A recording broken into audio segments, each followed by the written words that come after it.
আমরা যা দিছি আল্লাহর ইচ্ছায় ওনাকে পানি গরম হইবে না ভাই, সাময়িক চাইবে একটু ভালো খাইতে পারে। আমাকে যদি আল্লাহ এরকম টাকা পয়সা দিতে আমি তার ভিক্ষা চাইতাম না। এই বাইরের দিকে একটু তাকান ভাই, খুব সমস্যার ভিতরে আছে, মানুষের কাছে বলতে পারে না।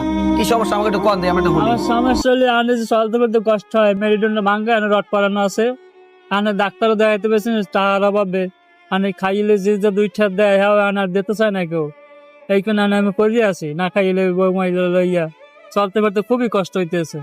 আন যদি দেশি বাইরে বিদেশি বাইরে যদি দুই চারটা দেয় আমার চলার মতন সমর্থন হইবে, তাহলে আমি বাঁচতে থাকতে পারবো, চিকিৎসা একটু মোটামুটি চালাইতে পারবো।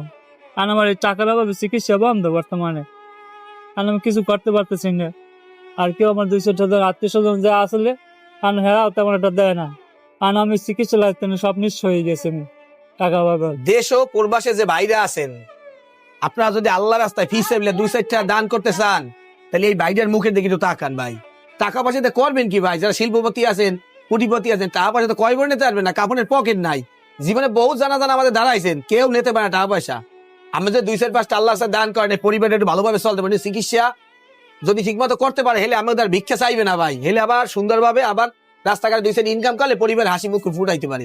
আর যেসব বাইরে আছেন যে আল্লাহ যদি আমার টাকা পয়সা থাকতে আর দিতাম, হেলে মনে হয় একটু ভালো হইতে ভাই, দিতে পারে না। ভিডিওটা আম্মে কোথায় গেলে আল্লাহ রাস্তায় ভিডিও বেশি বেশি শেয়ার দেন, ভিডিও শেয়ার দিলে এত ক্ষতি হইবে না ভাই। আম্মে শেয়ার করে দেওয়ার কারণে এমন একটা ব্যক্তির কাছে যাইতে পারে যে 2-4-5 হিসাব দান করলে পরিবারটা আবার হাসি মুখ ফুটতে পারে। তা ভালো থাকবেন, আসসালামু আলাইকুম রহমতুল্লাহ।